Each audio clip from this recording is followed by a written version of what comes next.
welcome to the Teacher Gamer Podcast. I am your host, Zach Resnicek.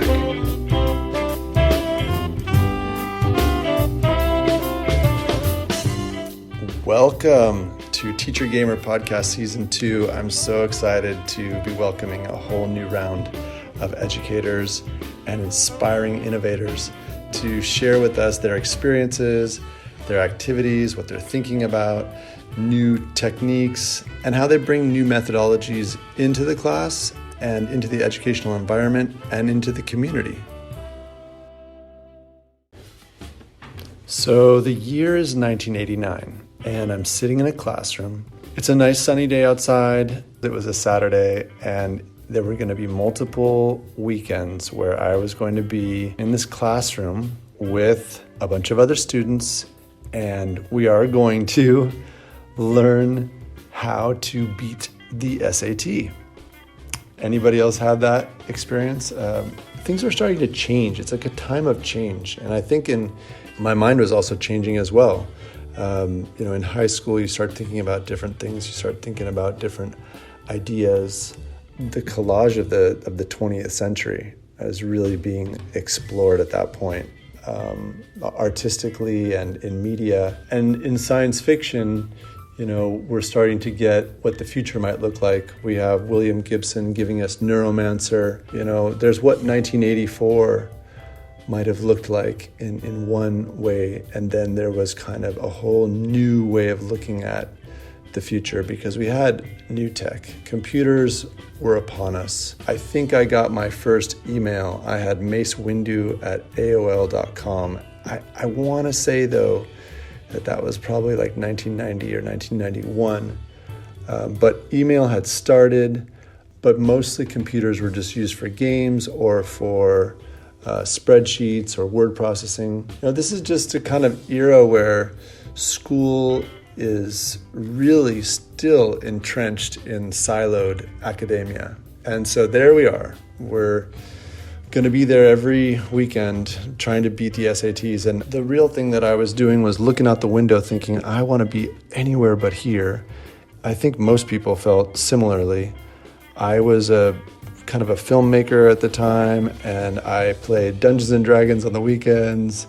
I liked to go to the movies, and I liked to be with my friends. I liked to socialize. There were certain subjects that I liked. I don't think that I thought so much about the subjects as either easy or hard. I thought more about which teachers I liked. And I realized, actually looking back, is that most of my education was based on the teachers that I connected with, interestingly enough, or not so interestingly enough. That's why I really enjoyed physics. I had two great physics teachers, and the teacher who taught biology and chemistry, both, she just did not inspire me, and as well, many of the other students. And looking back, I realized actually how much I love biology and chemistry, but how it was approached at the beginning really changed my appreciation for it. I think we can also look back and say, well, we didn't have the resources that we do now, so we didn't have an idea of, if I wasn't getting a subject, the only thing you could do is get a tutor. That's just would be expensive, or you'd have to go somewhere else. I think that most people just fell through the cracks. Now we have so many more resources and so many opportunities to find learning for free or paid, but we at least have the opportunity to go online and search ourselves. You can use various different apps to boost your skills.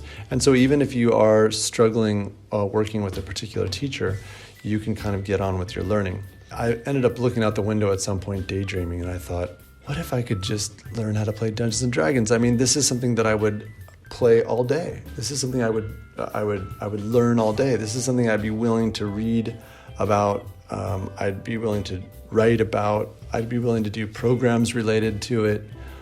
Here's something that I spent so much time on, and I would be willing to totally immerse myself in it. Why don't we do things like this? Because I feel like I'm learning vocabulary all the time. I'm having to look words up. It's complex. Most of the people who are doing it, we would go to conventions at the airport and be playing with older people than we were. So it's a little bit like our opponents were actually adults. So we would get better because we would really have to think on our feet. And ultimately, it would be 25 years later where I was sitting there as an educator with a number of students who are struggling to find their way social emotionally in the school. And I'm being asked, what would you do with them, or what could you do with them? I was in the English Montreal School Board, and I could have just continued with being an English teacher, but the idea to build a life skills class that gave kids a different way of looking at things and approach things with a more playful attitude.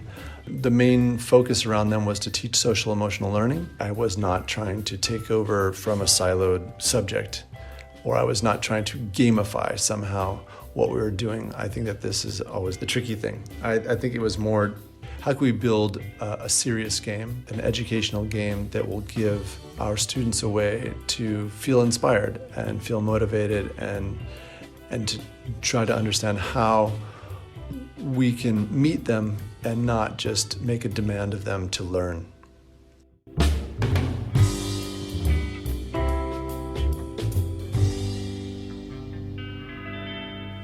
And that brings me to today's episode with Sam, the educational DM. We really get into a lot of different ideas and techniques and activities and things about how to use RPGs in schools, but we also have the big conversation about whether RPGs could actually be taught in public schools and in public school curricula.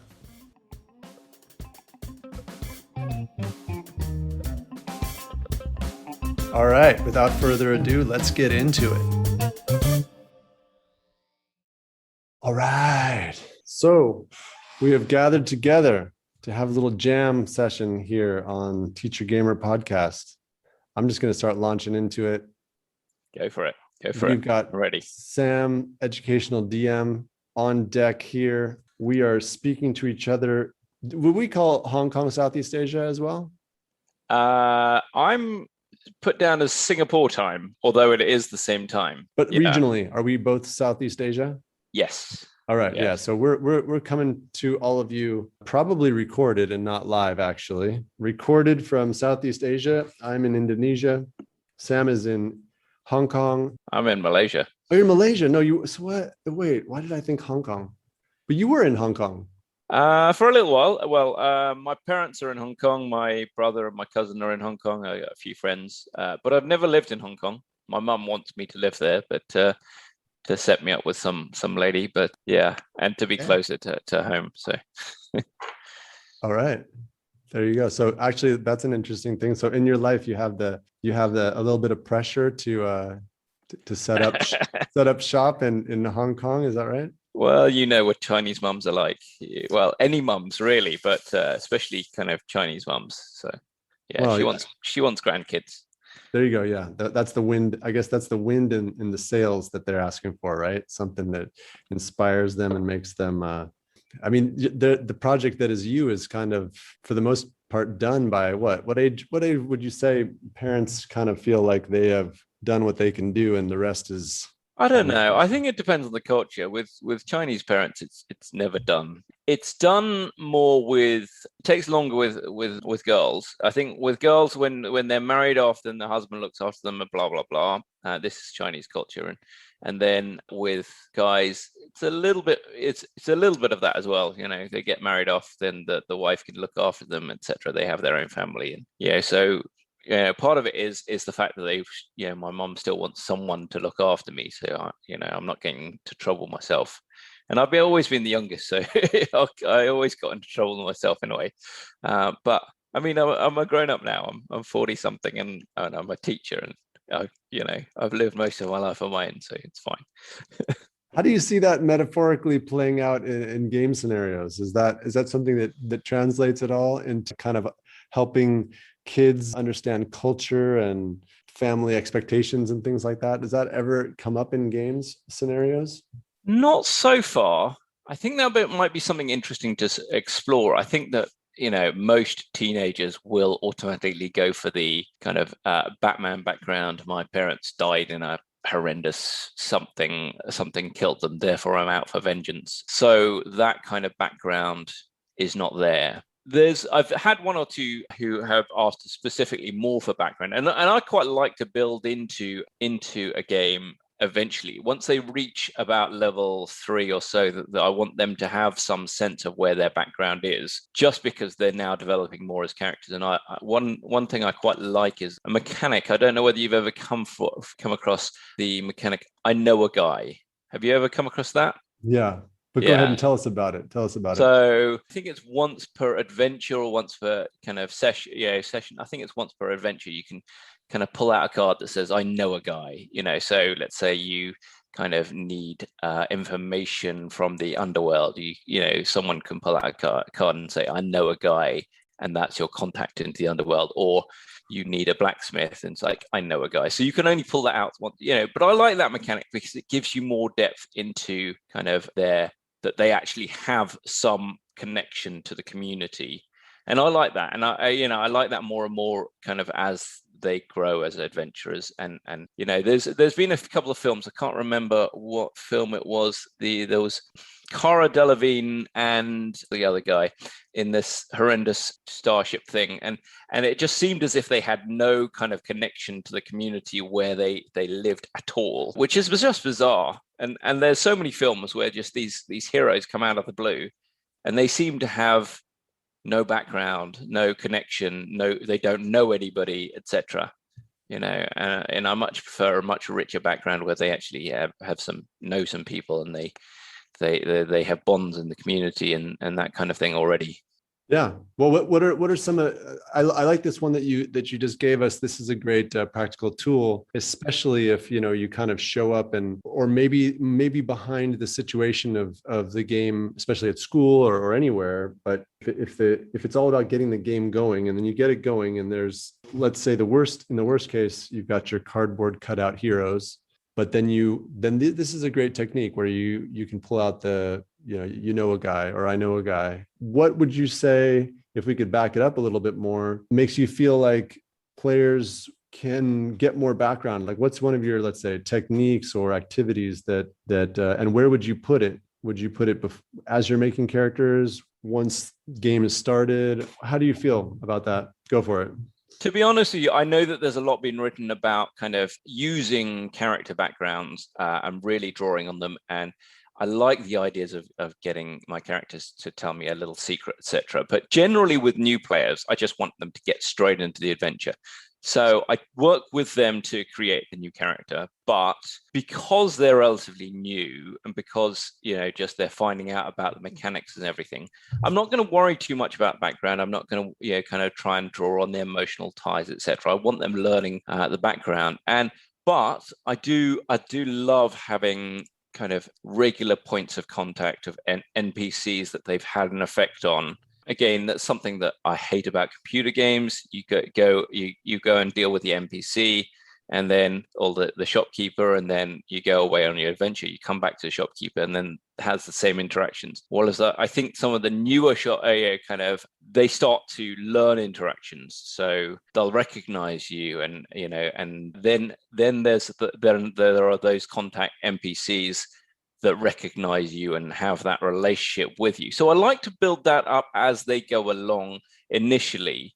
I think with more experienced adventurers, which it's been a while since I've played with a group that is full of experienced adventurers, then I would be thinking to build in a background like that to be drawing on their background. But new players, it's more about kind of building those contacts with the community, feeling the wear around the community, and then kind of building those bonds. And again, that's something that's so important with tabletop role-playing games as opposed to video games, is that social interaction, that they can say whatever they like, they can make those impacts, they can charm, even seduce. But more often than not, I quite like them kind of, and they're heroes. So people will want to, people will react to that. I mean, some people will hate them, but generally people will want to be their friends. And so and sometimes people will be overly friendly, so because they want something out of these adventures and they want the kind of the fame that these adventures have, etc. So kind of these different, and I think it's so important for, especially for teenagers who I deal with, is to learn kind of some of those interactions, and I like to see that the teenagers talking about these guys, like, are they using us for our fame, or kind of, I don't like this guy, he's quite creepy, and this girl just seems infatuated by me, and I'm really not very comfortable. I don't know how to handle this infatuation. It's quite cool seeing those interactions, which you will never get that level of depth in a computer game, and that's what they're used to, I think.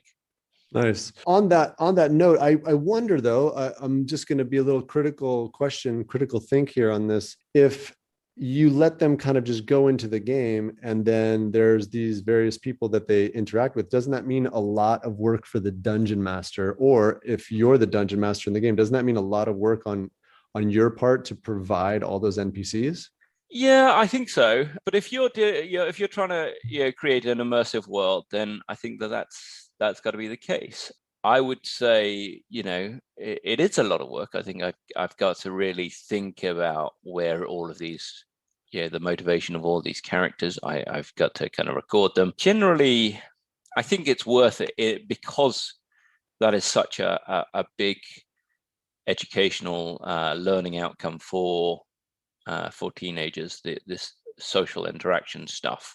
And I think that's actually more important for the world building and immersion than anything else. Yeah, I think that's actually more important than the kind of like the adventure hook, the stories and everything else. One thing I'm thinking about here is, again, how much work it is for you, or in general for a teacher gamer, for a dungeon master, a professional, RPG facilitator, to come up with all these different personalities and characters and NPCs. Is there a way you think that you can share the work to kind of co-author the work with the students? So it's also, the other thing that becomes a concern is that it becomes teacher centric, right? Like there's so many things that you're building, or do you feel like there's too many things that the kids are already trying to have to keep in order? I think because they're starting, they're trying to learn a lot anyway. I mean, I think of all the editions of D&D, 5e is the most. The 5th edition is the most intuitive and the easiest to pick up, but there's still quite a lot to kind of pick up and learn.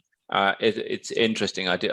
I've done surveys on this, and actually I was planning on doing one soon, just looking at how crunchy people find Dungeons and Dragons. But generally, when I ask around, you get people who think it's really crunchy, and then you get the old school people who are used to much more crunchy adventures or systems, who think that Dungeons and Dragons is really easy. So, and I'm on that side. I think it's on the easy side, but I can see my students working quite hard to learn the system.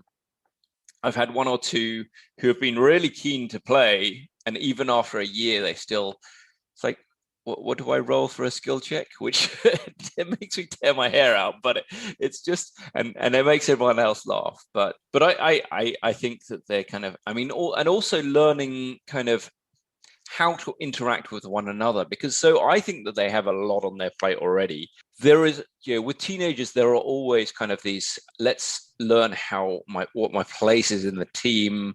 Let's learn kind of what my relationship is with one another. Let's learn how my character sheet works and interactions there. Let's figure out what my character actually is, that identity kind of thing that they're trying to put onto their character. And I think I genuinely think that's a lot for them, considering they've, this is their hobby, their free time. And so, yes, I mean, I think developing all of these NPCs is a lot of work. I think I'm fairly good at keeping a lot of them in my brain. I usually write down a couple of notes about some of them, but I think I'm fairly good at keeping them in my brain. I would say that the games I run are not just, I know that, I mean, if you watch a lot of streaming games, there's a lot about the kind of emphasis on the role play. I would say that I try and put as much emphasis on kind of going and exploring places, combat, etc. So there is less, there is probably less role playing than you might find in in a streaming game.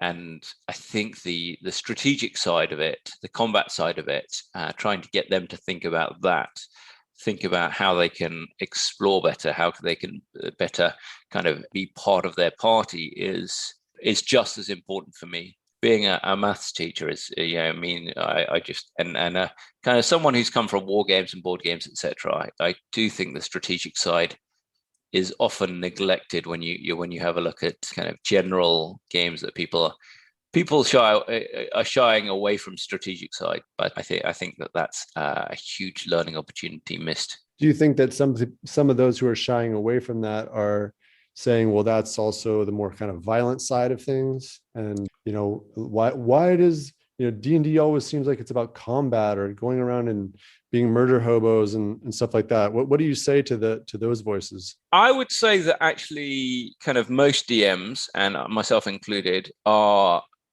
designing their adventures and their games to avoid kind of murder hoboism, but rather, especially the older DMs, we grew up with all the fantasy books. We grew up with kind of ideas of heroes, Lord of the Rings, David Gemmell, David Eddings, all of these kind of, even the newer heroes like, kind of Brandon Sanderson. There's a lot of combat in there, but they are heroes. They're not kind of murder hobos. And generally, so murder hobos will kind of have consequences, and there will be kind of bad things that will happen to murder hobos. And I try and discourage that, to try and encourage heroes rather than them. But you're right. I mean, I think I don't get the criticism too often that it's a lot of combat. The majority of my players are teenage boys who play a lot of video games, who play PUBG and League of Legends and everything else. So they're used to combat. In fact, they're coming with the expectation of combat. And actually, I've had one or two students play who get very frustrated if they don't have combat. So I had one slightly, he's definitely on the spectrum, but he played a barbarian and he had designed his character purely for combat. And in this one scenario, they were actually investigating what was going on. Something was happening in this restaurant, and and it was happening all around him, and he was getting really frustrated because he wasn't able to hit something. And eventually it was kind of people getting electrocuted and the lightning jumping from one person to another, and then it jumped out the window to this person on the street, and they saw it, and he decided, I'm just going to jump out the window and break the window down, just because he was starting to get really frustrated that he couldn't use his strength and athletics and weapons. So I very, very rarely had that situation where people are complaining there's too much combat. I do try and change it up so that there is some good role-playing opportunities. But, and I always will kind of, where the situation demands it, allow them to try and kind of persuade or charm or something with the enemies where I think the situation would demand it. Although I had a player recently who kind of his teammates had killed some bullywugs in this cave and then gone off somewhere else and then just left the cave. And then he came back with one of his teammates, and then he kind of expected to jump into this and then just be able to negotiate with these bullywugs. Now, I just thought that was a kind of a little bit off, because they would immediately be much more up on their guard. They would immediately kind of, two of their kind of colony had just been attacked and killed. I don't think it's a situation where you're just going to say, kind of attack people. Then I was like, whoa, let's talk. That's a little bit unrealistic in that sense. Or trying to stop a combat halfway through and talk or something like that is unrealistic. At the end of the day, if you look at the character sheet, if you look at the way that D&D is set up, it is set up to be a combat game. As I said, I would like, I like to think of it more as much as a strategic game as teaching social skills. And I think that that's something that I concentrate probably kind of more than is the norm nowadays. Just, I think that the shift has certainly gone towards social skills, but I would say that I still concentrate a fair amount on the strategic side of it, and I don't think that's a problem. If people shy away from the social side, I think, as I said, I think my games have enough of that in it. Nice. Well, and just to beg to differ a little bit, I mean, I'm not sure that it's all about combat, or, that I don't know that we have to introduce it as combat priority. And I'm not saying that's exactly what you're saying, but it sounded to me like you felt like that the game has been designed as a combat. What were your words? Yeah, it was designed as a combat game. D&D initially came out of wargaming, and Sure. actually, if you have a look at the character sheet and the rules and the mechanics, it is primarily a combat game. I agree that that's not how we have to run it, and I think it's perfectly fine that people run it whichever way they want, as long as they and the win is they and their players are having fun. I think that's the win. And as a teacher gamer, then kind of they're getting something educationally about that. But I think that comes naturally. I think if you're playing, and especially with teenagers, if you're playing it without any combat at all, completely as a social game, I think you're winning out of that. Yeah, your question was... That's okay. It's okay. I was just trying to set up this kind of, I do actually want to have a flash round about your background in a second, but I just wanted to say that, one of the ways in which, at least it feels to me, that Dungeons and Dragons and other RPGs don't have to be combat either heavy or priority is through the way it's introduced. And it is interesting that you said, that you look into the background as they get to, somewhere second, third level. My approach is definitely different. I give all players one profession, one performance, and one craft skill as a bonus. I don't wait around for them to use, by their, voluntary use of skill points to go after, to use these skills, because I know they're going to put it into athletics, persuasion, defense of some kind, swimming, climbing, jumping. I kind of know that when it comes down to it, sleight of hand and hiding and all these kind of more adventuresome skills will be the first ones they pick. So but knowing that that's coming down the pipe, I say to them, okay, where are you from and what do they do there? I kind of create a whole economy with them in the development of the character, so that then I say, okay, so what are the major professions around you? And then which one were you, a journeyman in, or where, which could have been your parent, but it could have been maybe your parents died. Again, maybe you grew up in some random village, or maybe you were a prisoner, or whatever you are, whatever the background they give themselves, it doesn't matter. You learned, carpentry. You just did, and you learned carpentry because, in fact, the economy there has furniture going out, and it has, lumber coming in. And then maybe, what are the 5 things that people do for entertainment? It's actually funny to watch kids sort of have to think about, like, what does that mean? It's like, yeah, when you're not out there being an adventurer or, killing people or whatever you think this is about, what do people do in their off time? And then, then to give them things like, are they like mud wrestling, or are they listening to music? Are they, and they'll be like, oh yeah, there's like magicians and, whatever. They start to kind of invent things. And then again, it's like, okay, so pick one of those. I give you a bonus skill point because you kind of, that was an interest of yours early on. So, and then the same thing with profession or craft, one craft and then one profession. That way, ultimately what I'm trying to do is that down the line, when it's that concept of I know somebody or somebody, they're actually able to say, yeah, I grew up as a carpenter, and now we have this broken wagon in front of us. I can try to create a wheel and put it on there because I have that background, which again for me moves the game into more to less combat related and more puzzle related. Although I do want to say that most of my games do have combat, not necessarily every session.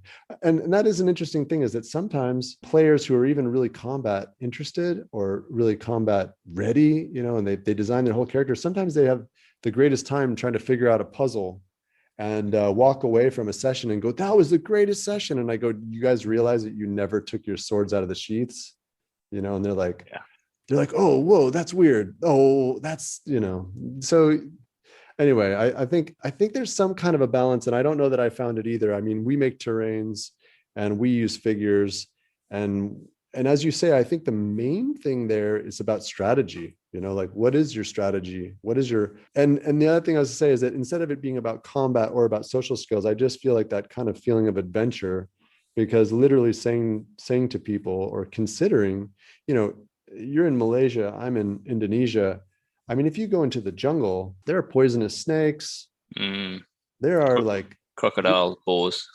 Yeah, there's like they're real things. Yeah. So, and if you add to that fantasy monsters or sentient beings who, want to take their piece of the region and want to exploit it, then it does become a pretty hectic political environment. Or, if you're an adventurer and you're trying to go, looking for treasure, well, great, but where is this treasure located, and whose, stomping ground are you walking through? Yeah.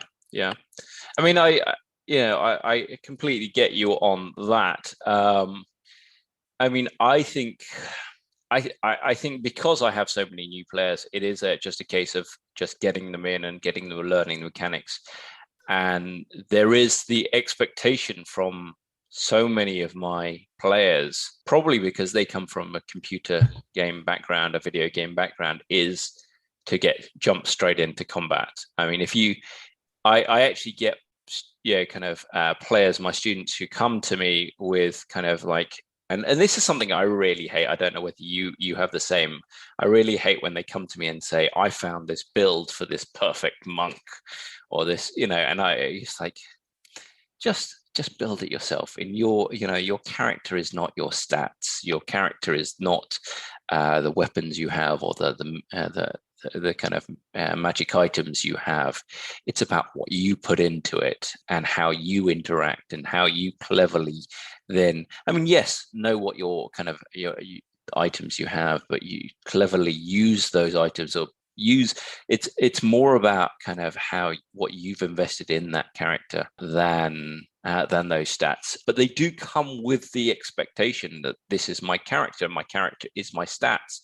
And I think I'm more of the mind is, I'm going to take that, I'm going to get them to get you understand the game, and then in some ways then move gently away from that. And I think that they start to get it after a campaign or two, that they realize that actually they can start to talk to the negotiate with even monsters and stuff. And I mean, I love, for example, as an opening adventure, I do love Sunless Citadel, which just jumps you straight into kind of, well, there's this cold world and there's this goblin faction, and you can use one against the other, and then both of the factions are kind of against this big bad evil guy underneath, and then there's this there's this possibility of this baby white dragon. I don't like the use of the baby white dragon there, actually, but even negotiating with that.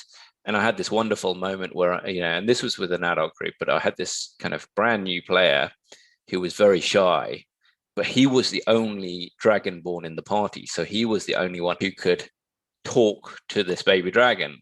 And he was really shy and nervous and awkward about it. But he managed to persuade the dragon to join them to go and kill goblins, because, they said kind of, we'll find you a bigger place and we'll find you plenty of food. And that was it, So, and it joined them. So all good. And that was a great breakthrough moment for that new player.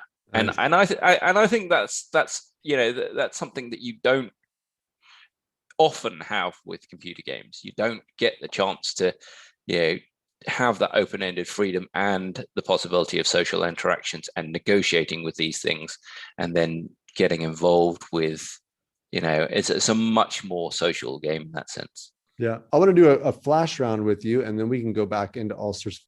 Just give me one word to one sentence on these things. So where are you from? Where did you grow up? From England. Grew up in a small town called Crowthorne in Berkshire.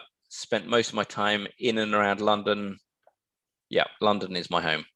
Where did you study, if you studied? Studied at Imperial College London, maths. And have you always been a teacher, or did you do some other kind of work? I was considering going and doing some IT. I did a master's in IT after 4 years of teaching. And then while I was applying for IT jobs, I was doing some supply teaching, and suddenly realized I I miss teaching. I love teaching. Why am I going to do something else? So I came back to teaching, and yeah, I love it. And I've done it ever since. So about 23 years of teaching now. Have you integrated that IT background into your teaching? A little bit. I'm definitely kind of on the IT literate side, but I don't believe in just kind of throwing IT things at them. Kind of always a little suspicious. When someone comes up with something new, it's like, does it actually progress my teaching any more than what I'm already doing? And generally on the most sides, it's no. Sometimes yes, and I'll integrate it in. But yeah, and sometimes it's more work than it's worth. So when's your first what year did you first start playing role-playing games? Probably 84 or 85. I don't know for certain. I was 9 or 10. And what have been your favorite games? In terms of systems, I played a lot of Warhammer role-playing game fantasy role-play when I was a teenager, when I was at school. The school kind of friends played that, and that was a lot of fun. I've only occasionally played a few other games, like Sky Realms of Jerome I had a really good game of that, had a really good game of Paranoia, but generally it's been D&D. In terms of D&D, what's your favorite? Second edition, 3.5 edition, or fifth edition? I actually like the fifth edition. I think it's as streamlined as they've done. I think it makes a lot of sense. I think they are trying to change the rules quite a lot. There are massive flaws in it, but I still think it's really accessible. It's got a lot of support, and I think it's a good system. What does fifth edition not have that Warhammer the RPG has? So one thing is kind of hit points. So you don't really, wounds, you only get up to something like 10 wounds at most. So kind of if you get a direct hit or 2 direct hits from a weapon, you're dead. In Warhammer? Yeah, exactly. Yeah. That's what I remember. It's way more sketchy. Yeah, but I think you gain a lot more abilities like dodge and parry. So you can use your extra attacks to parry, and you can use your a dodge action, and you've got armor which lessens those wounds and stuff. So the armor mechanic is very different, and the armor mechanic also kind of reduces depending on whether it's piercing or bludgeoning damage as well. So that's an interesting kind of mechanic. Yeah, so I kind of. And I liked the fact that you were going from career to career. I mean, it didn't work brilliantly, but kind of. And also, I liked the more options for the weapons. So I saw an interesting video recently. Sorry, I'm going. If go for it. I asked you. Good. So I saw an interesting video recently by Mr. Rex, who is this lore master. He produces these videos. Do you know Mr. Rex? Anyway. Yeah. He was talking about kind of how boring the weapons were in D&D, and I completely agree. When I've played computer games that are futuristic computer games where I've got kind of like a spaceship, then I can choose the gun which has a much higher DPS, a much higher kind of rounds per second, or the one that has more damage, and you've got all these kind of options, like what shall I actually choose? Whereas with D&D, the battle axe is the same as the longsword, and the hand axe is the same as the short sword. It's like there is no mechanical difference between a lot of these weapons, and that seems very disappointing and pointless to me. Whereas I remember with Warhammer, you had weapons. For example, the rapier, I think, added 10 to your initiative, and that was percentile. But then you had an axe which added maybe extra to your strength or your damage, etc. So kind of you have different options here. Which one shall I choose? That will define my character a lot more and give me much more a sense of uniqueness of my character because of the weapons I choose. While as in D&D, there just isn't that, D&D seemed to abandon weapon speed after second edition. I think second edition weapon speed was a thing, if I'm remembering. Yeah, correctly. I mean, that was because second edition was just a kind of like slight change from first edition, the AD&D, and definitely I remember weapon speed being a thing, and it's just disappointing. I think that even if you didn't put weapon speed in, you could change it using initiative.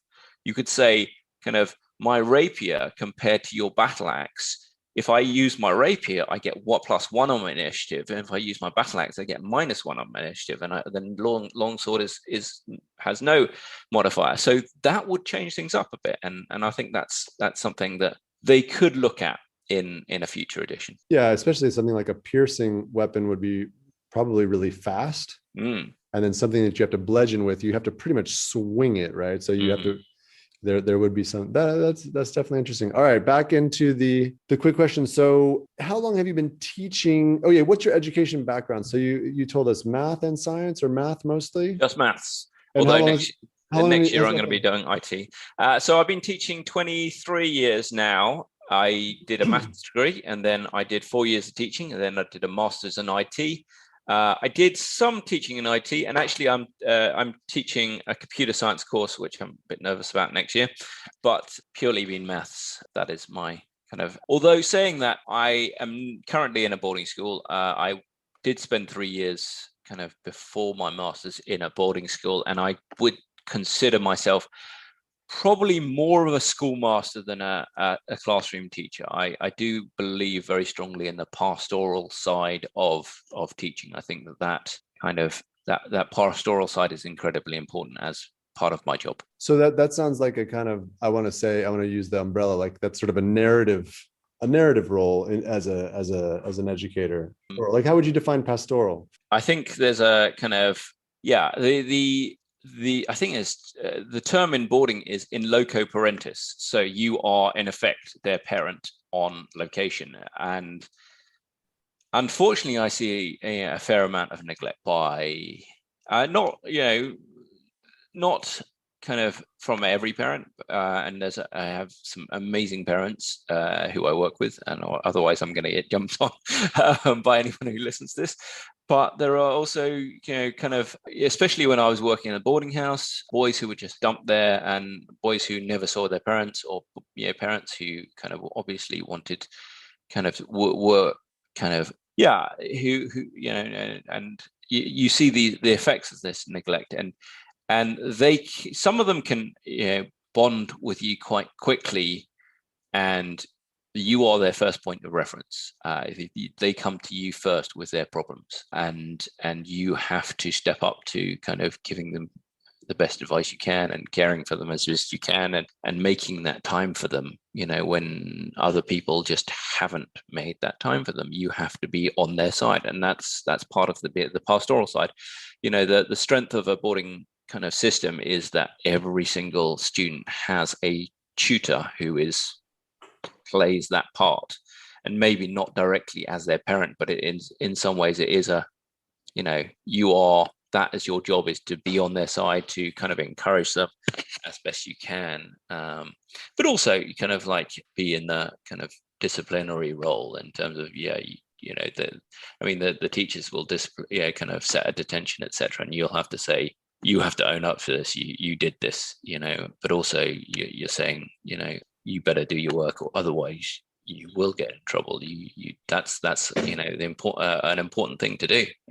That support role, that discipline experience, or being responsible for that child. This is when I was saying narrative, I was meaning you're therefore not just a background character in their life, but you're actually a central character in the narrative, of their story. When they show up there, as you say, they may have had great parental support all the way to great neglect, and therefore you are have embarked on a professional journey that includes the support of these kids. Which I guess why I'm bringing it up, or why I'm pausing on that point, is just the metaphor of opportunity in role-playing games in schools, of heroes, their backstory, who they come from, who was there for them, who were their mentors, their tutors, who neglected them, or it's been a life of privilege and an acknowledgement of that. I, for one, definitely feel like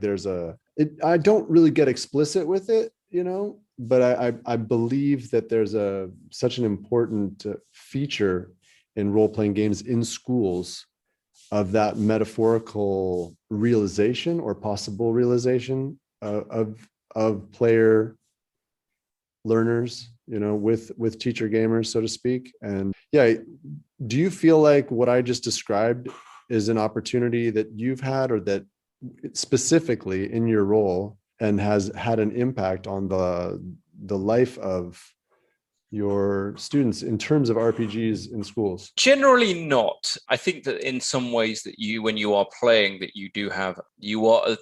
they are working out some of their kind of social issues, etc. And in that sense, you do kind of take a role in that. In terms of taking a greater role in being a parent or psychologist, etc., I think having to deal with kind of teenage boys doing kind of all sorts of different things and interacting with each other, I wouldn't say I've spent that much time doing that.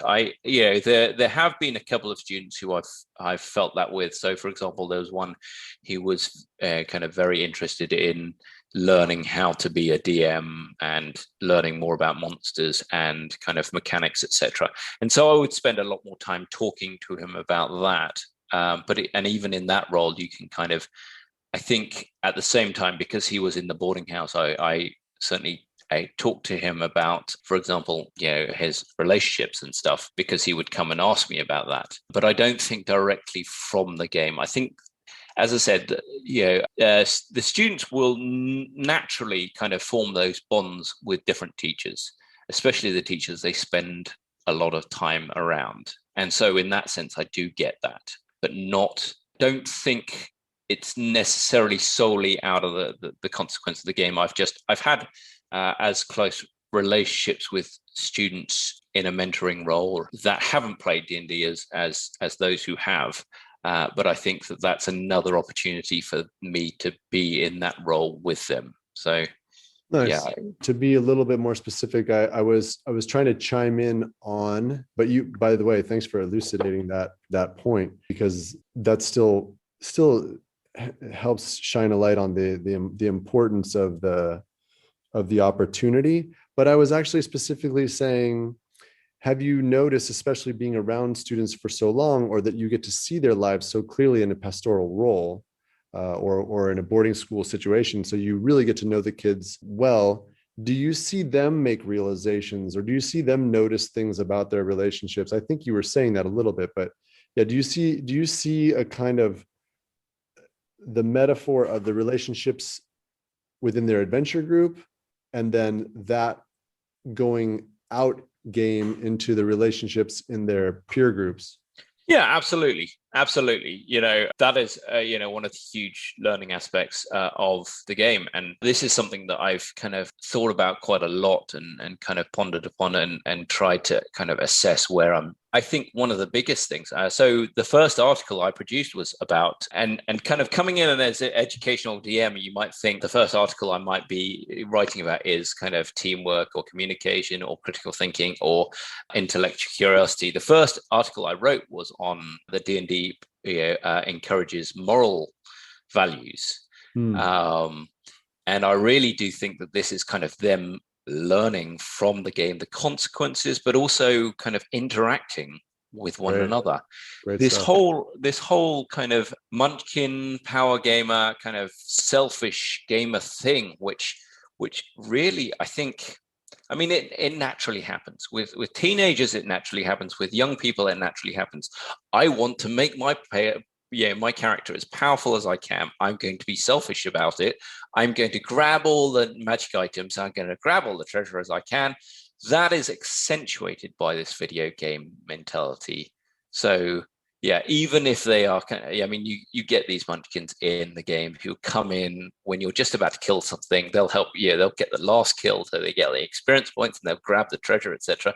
And that, people hate that online, but it just happens, and people will happily do it kind of and recognize it as part of the game. Unfortunately, if you do it in a D&D game where it's so much more part of the teamwork, then your teammates will hate you for that. And they learn from kind of, oh, I'm going to have to work with these people.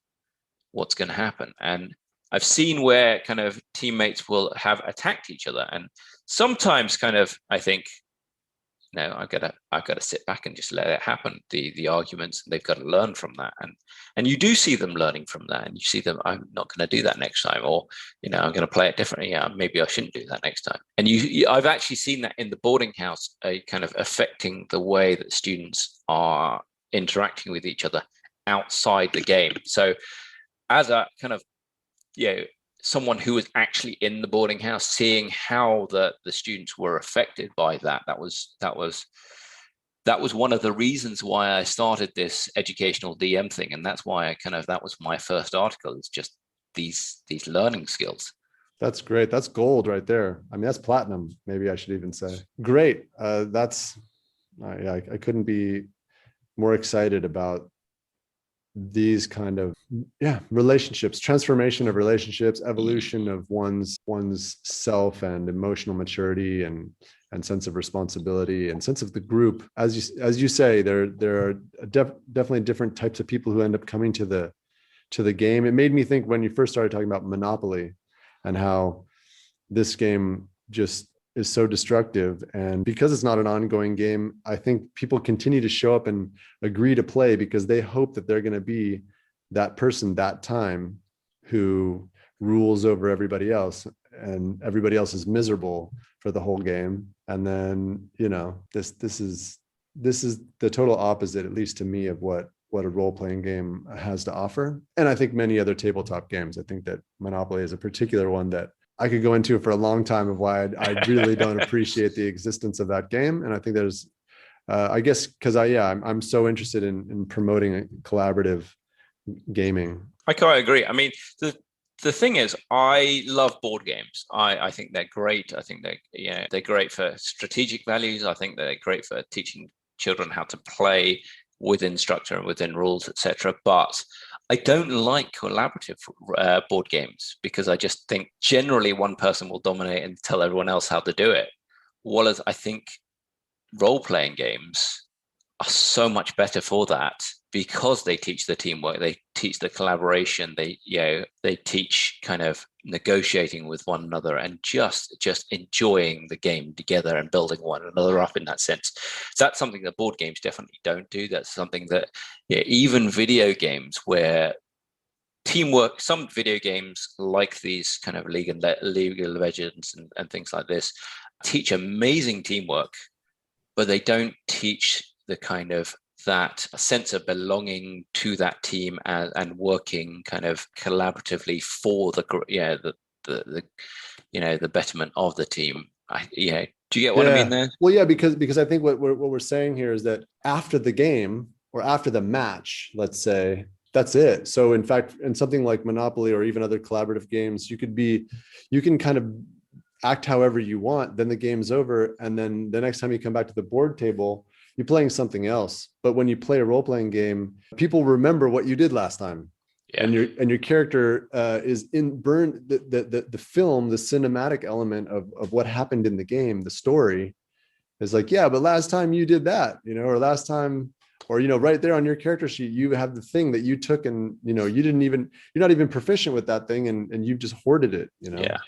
And over time that sorts itself out, where with any typical board game, you have the opportunity to just say, well, that was that one iterative or discrete moment, and you can act however you want without kind of ultimate consequences towards the group, which is also food for thought, food for social emotional thought, and I think that's also an interesting thing too. Like when I get together and teach RPGs, it's usually for 4 hours, and the first hour we'll play a different game. Like I'll usually introduce a basic board game with a different mechanic so that they kind of see an opportunity, or also take a game that has a mechanic and add role-playing elements to it. Like if we played Catan, although that would take way too long. But if we played Skulls, for example, are you familiar with Skulls? No, I'm not, I'm afraid. No. It's a kind of pirate game. Okay. And just assume that everybody's a pirate and then you act like a pirate. But, I say, well, okay, you're a pirate. What's your name? And then what's the name of your ship? So that when you sink somebody or when you take somebody down, you're able to be like, that was Captain Silver of the SS destroy you or whatever. I mean, they come up with whatever they want to come up with, but at least it gives them like a sense of a person, you know, Okay, that's an instead of interesting just one. instead of just sitting in the mechanics. Same thing if we play Settlers of Catan. I'm like, well, where did you come from? Because you're a settler. That means you're coming from a colony. Like, what country do you come from? Okay. And they might either make it up or they might, and a lot of my players are international. So they might just take on their own thing. Like they might say, oh, I'm Dutch. And then, you know, it's like, oh, what's your family name and what's your family famous for? And they might say, you know, we That's an interesting idea. I mean, I quite like the game Citadels. Do you know there you go. Citadels? I Yeah, love that it. one.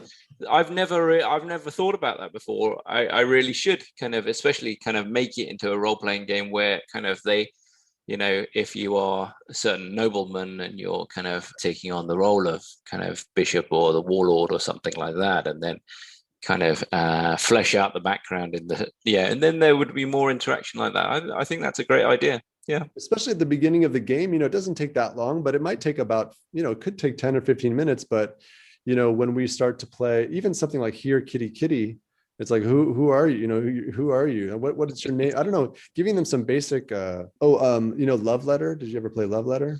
I haven't played it, but I know of it. I know Kids kind of generally love what this it is. game. Yeah. And this game, again, it has no, it doesn't give you anything except to say that everybody is a suitor who's trying to earn to get love letters to the princess. But I'm so I say, like, who are you and what kingdom do you come from, or what land do you come from, and why do you want to take the hand of the princess? And we get so many funny or serious things, you know, where they try different kind of gender things. You know, they also want to push and test, you know, like, especially what am I going to put up with, you know? So they'll but then I'll be like, okay, that's who you are, you know, and you know, some people will say even terrible things of what they want to do with this princess when, you know, when they win her love, which they'll declare to be fun, you know, funny in front of the other kids. They'll declare their sabotage, or they'll declare their insidiousness. But that's part of kind of just playing through a kind of fantasy in their mind, which is funny because then some of the players will play kind of against them in a way because they think what they're doing is wrong. And then the other person can, you know, it's so weird and fun though to take regular board games and just put some role-playing game elements in it. And it's not, I guess it's kind of gamifying, I guess, but I just think of it more like role-playifying. I think that's something I've never really thought about before, but I think it's a great idea, and I think that's something that I might adopt, especially since I play it. Yeah, kind of. I run a role playing as a board game club occasionally when the guy in charge doesn't send me more than I've asked. You know, I usually ask for a certain number, maybe 8 if I'm just running it myself, or 12 if I've got a colleague. Because otherwise, if I've got 20 people, then I can't actually teach new board games, and I have to just go around and make sure that they're learning how to play it.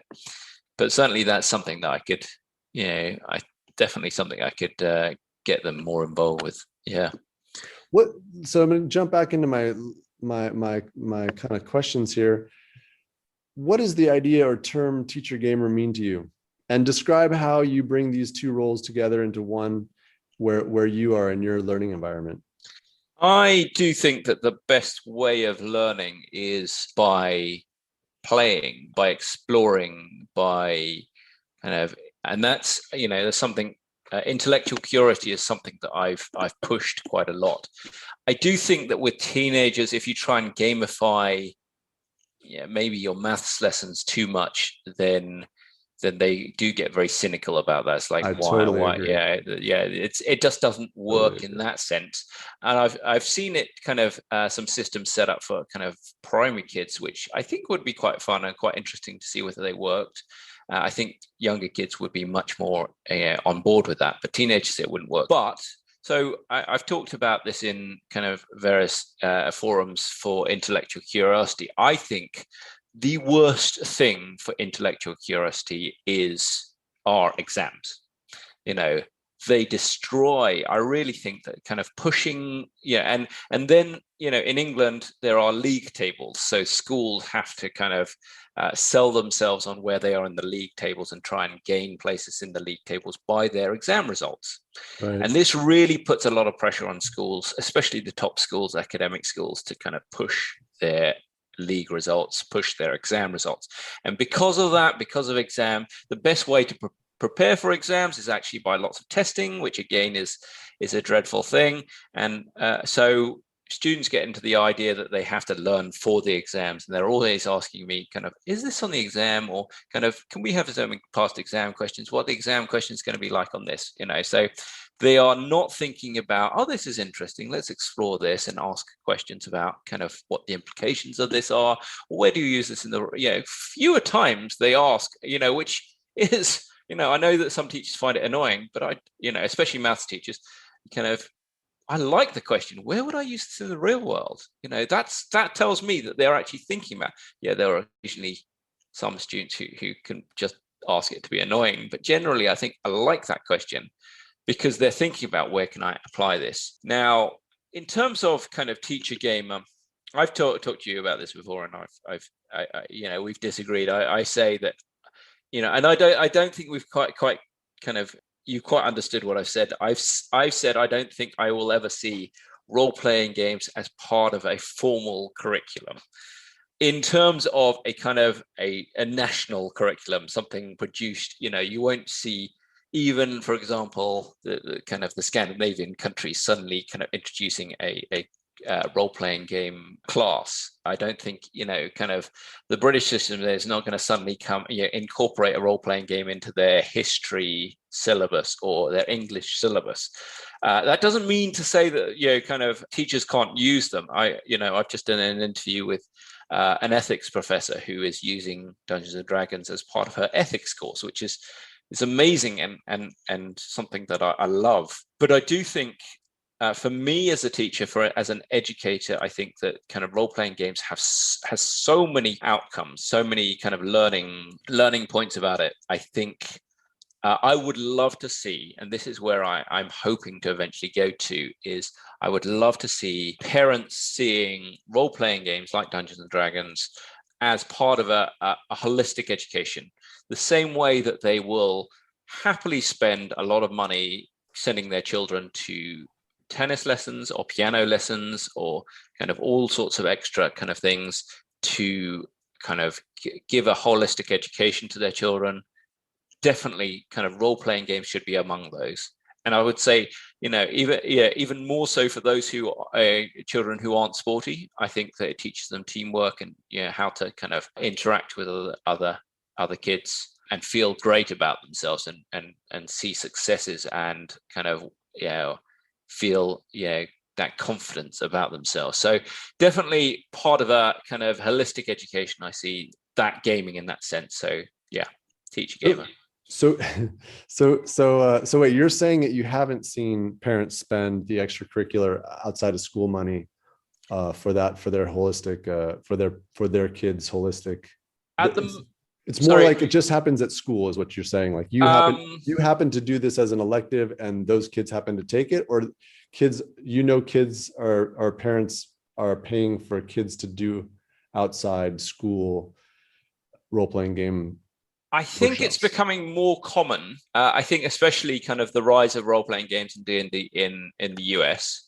I know that you run a summer camp of some sorts, and I run multiple 4-hour groups a week, out in school and out of school. Yeah, I was due to run a summer course this summer. Unfortunately, because of COVID, it's been cancelled. Oh, that's right. In the UK, right?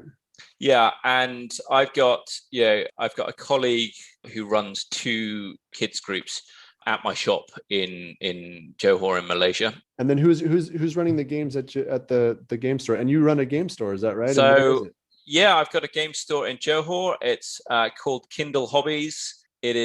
It's my colleague is John Lyons, and he's running some games with kids. I'm running a game in school as an extracurricular activity, and so that's and the parents are kind of paying for that, which is great. And so I think it's happening, but I would like to see it kind of be so widely recognized that is just the natural thing to do. I think it's growing in the UK.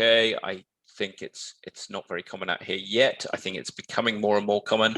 I think I would love to see it become kind of just part of the day-to-day course. I think there's still some resistance against kind of paid DMs, some kind of stigma there, just because people think, oh, I can do this on my own, or I can do this at home, but they don't recognize actually kind of the amount of work that the Dungeon Masters put into these games. Is that kind of like somebody who feels like they're not going to order spaghetti at a restaurant because they can? Yes, exactly. Or a salad. Right. Yeah. So yeah, there and there is something to be said about that. But what is the paid DM and what does make them shine? And listener, just to say, Sam and I have known each other, I'm not sure a full year, but around a year now. I think over a year actually, but I think we have a general appreciation for each other, but interesting, as Sam was pointing out, or as you stated, I'm feeling like we're going to get that in the curriculum, and I appreciate Sam's skepticism here, because it's a kind of a driver for me, because I do believe it's going to make it there. Although I would say that I don't expect, although that is interesting, that history class will be somehow gamified through role-playing games. Although I already knew, I have already interviewed somebody on this podcast who uses RPGs in their history courses out of, is it Luxembourg or is it Switzerland? No, I think it's Switzerland. I think it's German Switzerland. But I want to lastly say, at least from my standpoint, I'm looking at RPGs itself as being a discipline. Okay, so to be honest with you, I would love that. I mean, I know I am being cynical, and I consider myself a realist. I would really love that if I got invited to go to a school and teach RPGs as my main subject. I would love that so much, and I'd be first to sign up for that. I still love teaching maths. I think that maths is a wonderful subject. The purity and kind of objectivity of maths, etc. But by the way, the lady who is using Dungeons and Dragons on her ethics course is Professor Rebecca Scott. I think there's an article out that she wrote, I think a year and a half ago, and I followed up on that, and I've done an interview with that, and it's just, it's great to hear these people doing this. Yeah. As I said, I have no doubt that we will see more of this, people including RPGs in their teaching wherever possible. We'll see, And I also want to point out that in the other Teacher Gamer podcast, I'm not sure what number it is, but I was speaking to Kevin Jennings and Richard Campanero, who are at Les Seins, or no, I don't. Les Seins means the breasts. I don't think that's the right way. But Les Seins, Leysin. Oh, is that in Switzerland? In Switzerland, yeah. Yes, I've heard of that school. Yeah, or you might have even met those guys online somewhere. I mean, these guys are out there in the teacher. What were their names? Kevin Jennings. Right, I haven't heard of him. Richard Campanero. Okay. Anyway, I've heard of him, but I haven't come across them. Okay. Yeah, so one of them teaches in their history class. They kind of do the history on a certain region, and then they turn it into a game. And over time, I think over 2 semesters now of that class, the RPG is getting deeper. The first group kind of tried to figure, took it a certain place and related to maps and where they travel. And then I think it's getting deeper and deeper. I will definitely be checking back in with them on that. Have you done much co-teaching? No, not really. No. What would you imagine the benefits of co-teaching being? Definitely learning from one another as teachers. You see kind of the strengths of the other teacher, and you kind of pick up on those. Having someone there always makes you up your game, especially having maybe a fellow teacher in the room is like, I've got to make sure I impress this person. But also kind of, I think catching kind of mistakes. But I have a few DMs who are in my adult group, or I have one DM at the moment. I've had a couple of DMs in the past who I will occasionally say, is that right? And so you kind of having someone there just to confirm if you're not sure about something. And I don't think that's, as a teacher, I don't think, kind of once you've established a relationship with the students, I don't think you need to be afraid of just double confirming that. And that kind of in some ways shows your own confidence that you are kind of prepared, you're willing to do that. And you need to get to that level of confidence in your own ability to be able to do that, I think. Nice. What do you think, if at all, has been the toughest part of running RPGs in school from an administrative point of view? The amount of time I'm allowed. So, I mean, we had an hour and 5 minutes originally kind of for these activities, which is a short amount anyway. And I ran a group which was in the second session. And because I had students coming in from sports, we ended up kind of having, it ended up being something like 45 minutes of the session. And a 2 hour, what would normally be a 2 hour adventure took something like 6 or 7 sessions because they had to sit down and kind of get their character sheets out, and they had to relearn how to kind of play the game and do all sorts of other things, which was frustrating. And I worry that I might have put some of those students off role-playing games through that kind of experience, which was not good. That has now been reduced down to 50 minutes, which is even shorter, which, not thankfully, but kind of the COVID has disrupted that. So I haven't actually been able to run any for the last year and a half.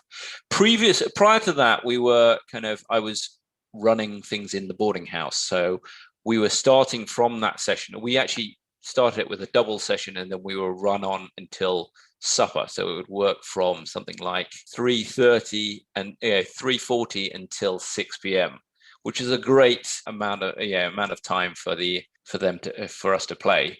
And then I would run occasionally games on the weekend them. So that was good. But since I'm not in the boarding house anymore, I haven't been able to run those. The shorter kind of activity sessions make it difficult to run. Yeah, and really you just need time to explore and kind of develop those relationships. And I think that's the hardest thing, really.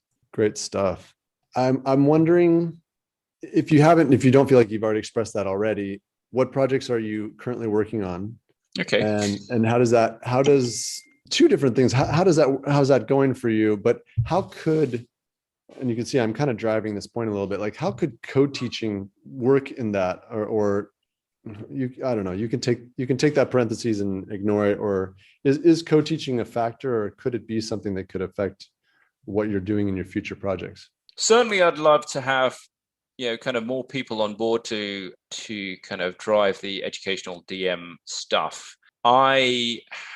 This was going to be the first summer where I was going to run a summer course. But what I see that eventually happening, and hopefully you don't tell the people who are in charge of this thing, that I would love to go independent and actually to run kind of a whole course by myself. So summer camps in general are not as big in the UK as they are in the US. There's a whole industry in the US, less so in the UK. I'd love to actually kind of run a course in the UK. And I mean, I've seen some of what you do, and that's amazing. But I think that in the UK there's so many resources in terms of getting people in to teach them some weapon training, going to visit castles, and giving them tours of the castles during the day. And so just having a very kind of interactive day and doing some kind of lessons on world building or kind of miniature painting or something like this. So you could have different courses doing all of these different things. So that's one of my goals. And of course, that kind of collaborative teaching, collaborative gaming kind of thing is incredibly important to that. Getting kind of, I think, even in maths, if they can have different teachers, they'll gain different things and different strengths out of those teachers. They'll underline different kind of areas of that, and kind of having different people being games master or dungeon master, they will get different things out of those things. Everyone has their strengths. I am also kind of starting a podcast. I've interviewed a good number of people, and I hope to interview you soon about this. And that's really going to be kind of initially getting these people in so that to encourage other people who are thinking about using gaming in their schools or their social work or psychology or, the university course. And seeing how other people are doing it and getting encouragement from that. And so that's really to kind of spread the love of using Dungeons and Dragons or role-playing games as an educational tool. I really that's the purpose of that podcast, which should be out in August, September. We'll be starting it, kind of pushing it out soon. And the other thing is I want to continue blogging. I want to also, and this is maybe 2 years in the pipeline, possibly having an educational conference in the UK. And I think that's, I've got some people who I think I could line up as speakers. If we ever get to the point where we can fly in international guests, so I can get you coming in to speak to us, that would be great. But can you imagine, you've got a whole load of teachers coming to a conference, you've got some seminars during the day, you've got a couple of workshops in the afternoon, they can do plenty of other stuff, but people who are staying in the location that we are, there'll be some games running in the evening for them. So that would be a great laugh, I think. And great. Yeah, as educational conferences going, I think that's probably the most fun educational conference I'll ever have been on, if I can have some games in the afternoon, but also just talking about role-playing games during the day and listening about kind of what other great things other people are doing. Yeah, I think that's something that has a lot of potential. I'd love to be part of that project. You can count on me to help in the least I could be promoting it, but in the most I would love to be part of organizing that. And even if I couldn't get there in person, I don't know if there's the capacity or the doing something digitally. Yeah, definitely. In September 2020, it became compulsory, I believe, that there be social emotional development of children in the UK. They have these kind of relationships, health, sex and health education, or sometimes called RSHE programs. Are you familiar with those? I'm not actually. I'm surprised my school hasn't told me about those, because we are a British school, but in some senses we're outside the British national curriculum. I think private schools generally try and keep up to date on these things, and especially even international British schools, but I haven't heard of that, I'm afraid.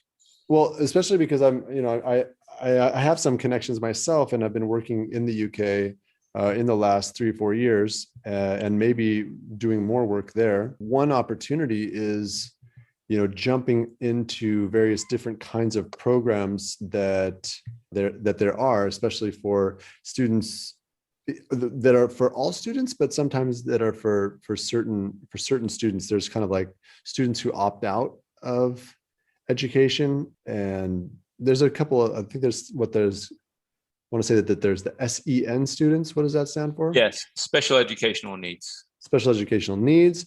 There's the RSE, or sometimes known as the RSHE, the relationships, sex, and health education. And then there's these kind of it's like self-opting out, self-exempting students, something like that. Students who basically are saying they don't want school.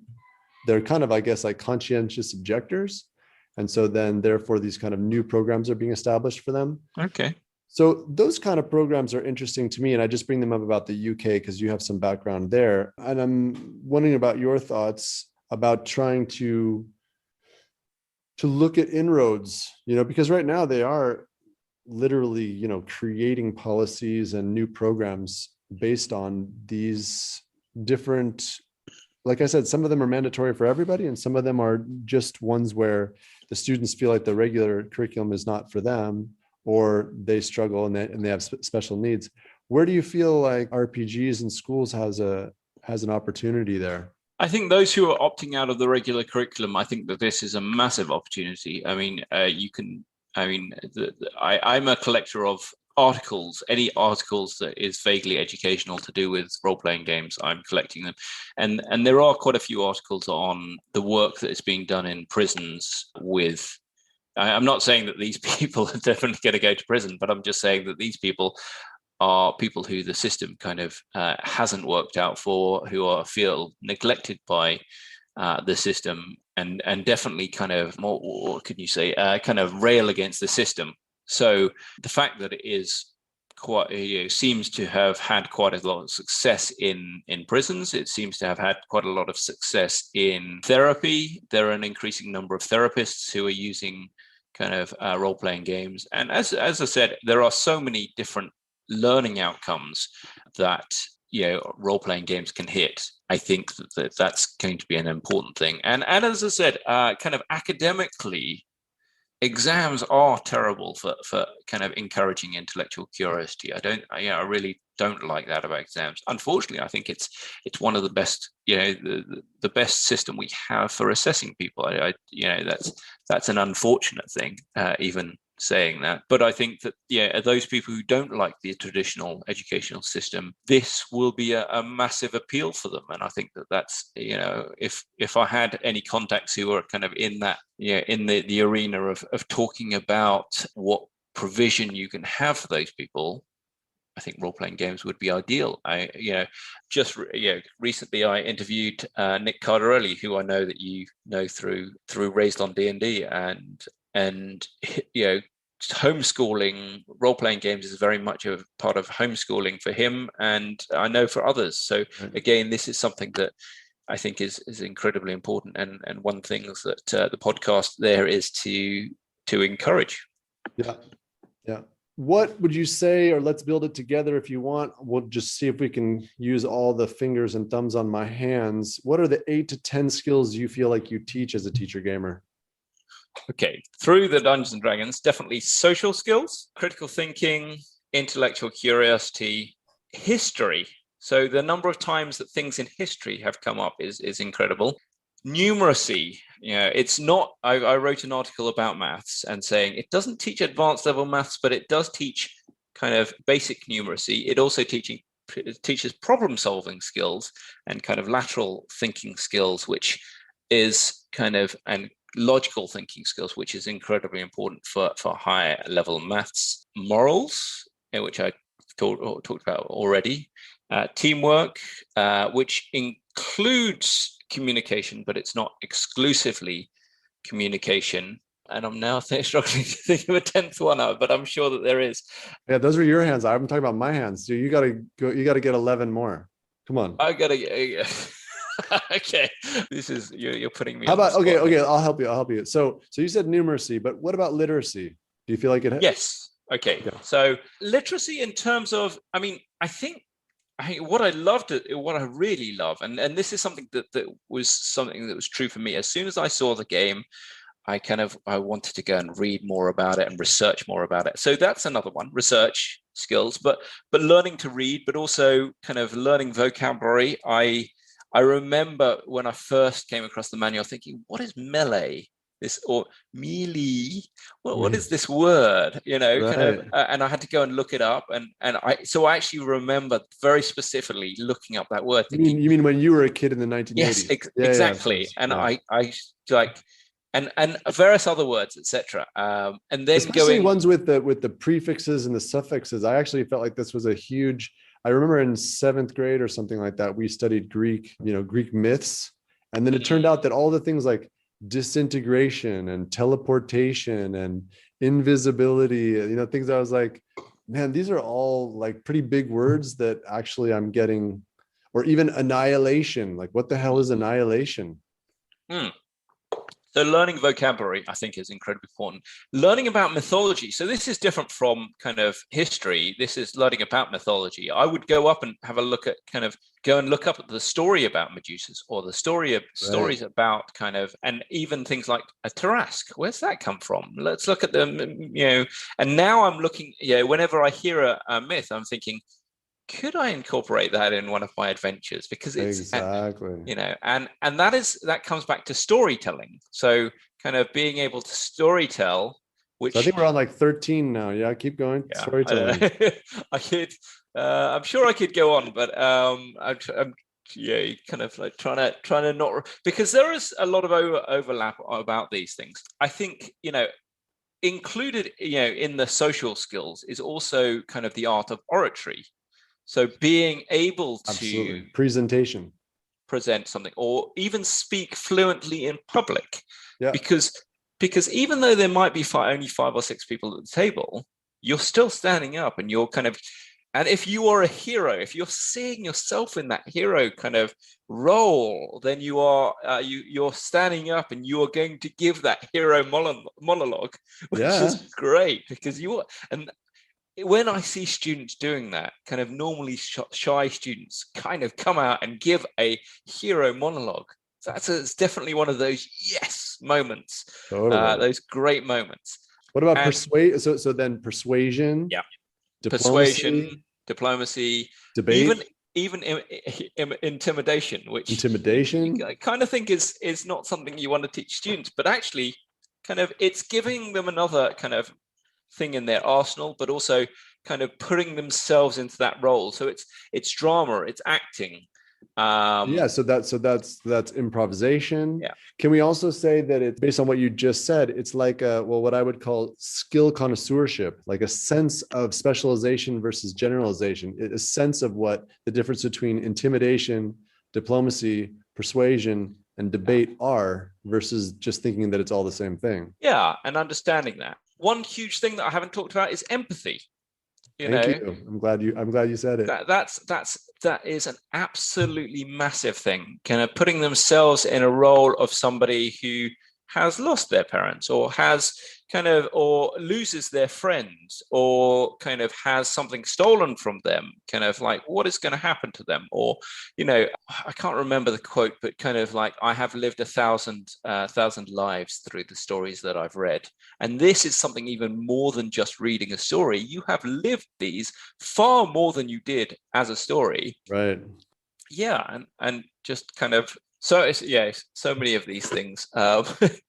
So we're literally, I think, pretty much almost at 20 there. And as you say, some of these skills have almost like different slices or different facets of them. I mean, empathy for me, there's a kind of self-awareness that goes on. There's a bystander awareness, just sitting there and watching, as something wrong is going on in the group, and then realizing later on that you didn't say something. Yeah. But if you had said something, that would have changed the outcome and the consequences of the adventure or that particular event or episode. And feeling that power that they can actually make a difference. Yeah, is something that everyone longs for. We see that this is one of the I don't know whether it's a criticism or kind of like a good thing about millennials coming into the workplace. This is something I've read in a lot of articles. Kind of millennials are coming into the workplace and thinking, I want to make a difference, and then getting frustrated because at that kind of like entry level job they're not making a difference, and that's frustrating millennials. But definitely in a role-playing game, they make a difference. They are the hero. They can, but even within the group. What about dealing with failure? Yeah, definitely dealing with failure, dealing with death, dealing with even dealing with success. Seeing kind of how they deal with the kind of the praise and fame and adulation. Kind of if a good DM is going to kind of get people adoring them, and as I said before, kind of making friends with them just because they are heroes. So dealing with that success as well. Beautiful. Nice. I mean, we got way over 20, and I think that is what's so important about RPGs in schools, is just literally how we have just compiled this list of, and we did not finish. I mean, we could go on with so many other different pieces and add anecdotes, examples. And I also think that that's the touching part. I mean, I think you didn't even say creative writing. I don't know if that's something for you. Yeah, no, definitely. I agree. Definitely. I agree. Creative. So many. Strategic thinking. I mean, that's something you did at the very beginning. There you go. Systems thinking. And coding, learning different languages to speak to different people. Love it. Again, if you gave me kind of like a day to sit down, I could, we'd have a long list, and even that wouldn't be exhaustive, I think. Well, is there a particular organization, and I'm kind of bringing our conversation to a close here. Is there a particular organization you would like to shed light on for their work in giving back? Any kind of social program or social service or NGO that promotes activism or civic change or conservation work, anything like that? I mean, I am a supporter of a number of different charities. I think, Doctors Without Borders are doing an amazing job. In terms of role-playing games, what I've seen in terms of what the kind of Game to Grow are doing is great. They're encouraging role players, dungeon masters or games masters around the world, and setting up these kind of classes, workshops for gamers. So those are two organizations that I'd, as a personal thing that I'd like to highlight. Great.